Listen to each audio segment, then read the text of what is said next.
Parliament ఎన్నికల్లో పసుపు రైతులు 1000 మంది పోటీ చేస్తారని తెలిపారు రైతు ఐక్య వేదిక నాయకులు. ఎన్నిసార్లు ఆందోళనలు చేసినా పసుపు రైతుల సమస్యలు కేంద్రం పట్టించుకోవడం లేదని ఆరోపించారు. ప్రజాస్వామ్యయుతంగా పార్లమెంట్ ఎన్నికల్లో పోటీకి దిగాలని నిర్ణయించినట్లు చెప్పారు.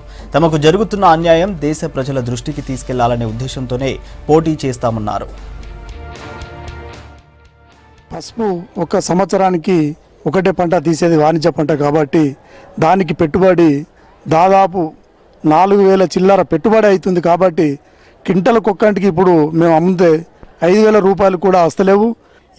ఇప్పుడు జరగబోయే పార్లమెంట్ ఎన్నికల్లో ఈ 7 సెగ్మెంట్ల విపరీతమైన పసుపు రైతులు పండిస్తున్నారు. కాబట్టి ప్రతి గ్రామాన ప్రతి రైతు ఊరికొక్క నామినేషన్ వేసి మరి యొక్క పార్లమెంటు దృష్టికి పోతే మరి ఈ పార్లమెంటులో మరి ఎందుకు సమస్య వచ్చింది ఈ యొక్క నిజామాబాద్ పార్లమెంట్లో అనేది మరి చర్చ జరుగుతుంది. కాబట్టి మేము అందరం రైతులము ఐక్యతగా అనుకొని మరి ఈ యొక్క నామినేషన్ వేయడానికి మేము సిద్ధంగా ఉన్నాం. అంతకుముందు ఒక 10 ఏళ్ల కిందట అయితే 15,000 14-15,000 దాకా పోయిన ధర ఇవాళకంతా పడిపోయింది ధర.